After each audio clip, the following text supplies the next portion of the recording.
if you do this one thing, it's going to level up your results.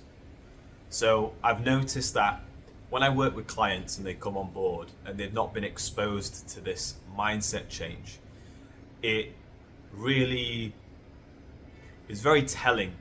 And there's a lot of self-sabotage that happens because they're not allowing themselves to just be a human being. So when you start a diet, when you start a training program, when you start with a new coach, it's safe to say that motivation is sky high. It's easy to commit, it's easy to get to the gym, it's easy to do these things to get you to where you want to get to. And then it starts to kind of die off, and that's really normal. It's a normal process. Generally, most people will invest into a coach or start a diet at the right time. So that meaning there's less things you have to prioritize. Work perhaps isn't as busy. You've got more time to be able to manage. But that's not life. Life happens. You might get injured. God forbid your family might get sick. You might get sick. Your work might fire you. You might have more added responsibilities. You may have got a promotion and got more responsibilities because of that. God forbid, a death in the family. All of these things are life. So when you have capacity to be able to train 3 times a week, you can train 3 times a week. If you've got capacity to be able to plan and make sure your nutrition is, cooked by yourself and is easier to stick to, you can, if you've got the capacity to do that. But that's not life. When work gets busy, you're not perhaps able to do the 3 sessions in the gym for an hour. You perhaps aren't able to track all of your food and plan your food and prep all of your food. And that's okay. So this one thing that I want you to get from this video is this. I want you to think about a gear system.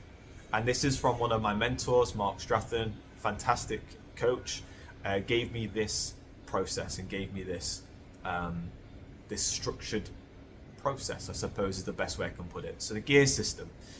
If you're from the UK, you're going to get this. If you're from Canada, less so because it's automatic cars. But in England, you have a gear system or a gear box or whatever you want to call it. So you've got gear 1 all the way to gear 5. Gear 5, you're going quicker. Gear 1, you're going slower. So gear 5 is training 3 times a week, tracking all of your nutrition, getting 8 to 10,000 steps on average during the week. All of these things that you're able to commit to because you've got the capacity to be able to. Then work gets busy. Well, you can't work at gear 5, and that's fine and that's normal. Where people go wrong is they don't allow themselves to accept that it can't be at gear 5. And when they can't accept that they can't be at gear 5, they self-sabotage and don't do absolutely anything and they're at gear 0. So what I would suggest, if you are one of those people, what does gear 5 look like? And then what does gear 4 look like? And then once you know what gear 4 looks like, what does gear 3 look like? What does gear 2 look like? And then what does gear 1 look like? So let's take an example with training. Gear 5 might be 3 sessions in the gym, an hour in total. Gear 4 might be 3 sessions in the gym for 30 minutes in total. Gear 3 might be 2 of those sessions for 30 minutes. Gear 2 might be 1 of those sessions for 30 minutes. And then gear 1 might be just a quick YouTube home workout or stretches or 10 push-ups and 10 squats. Are the 10 push-ups and the 10 squats going to get you the results in that week? Arguably no, but arguably yes, because what it will allow you to do is keep that momentum moving forward. Let's say that you are at a gear 5 training 3 times a week for an hour, and then all of a sudden work picks up, the kids get sick, you get sick. You can't operate at a gear 5. I mean, when you're sick, you're not going to operate, very high anyway. But when you don't operate high at a gear 5 with all of this going on, and you self-sabotage by doing absolutely nothing at gear 0 and think, do you know what, when work gets less busy, I'm going to be able to commit to these things. Do you know what, when the kids aren't sick and I have to really focus on them, I'll be able to focus on these things at gear 5. Fuck that. If you have gear 4, gear 3, gear 2, and gear 1 in place, ready to action, when those times become more challenging to be able to commit to, you're set up. You're able to keep on building momentum. Because one of the hardest parts is building momentum back when you've been doing nothing.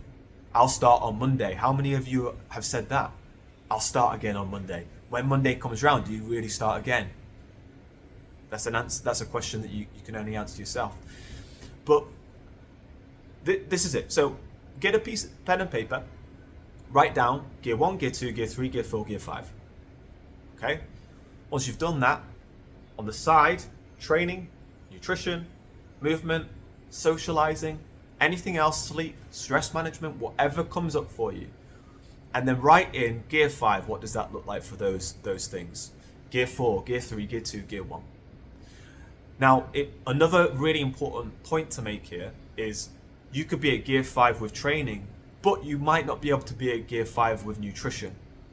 Completely fine. These gears can be different to each other. So you could be at gear 5 with training, you could be at gear 1 with nutrition, depending on the scenario and the situation. So write those things down, and when work picks up, when life just kicks in, when stress accumulates because of just things just picking up, use the gear system and use it to your advantage. And let me know how it goes.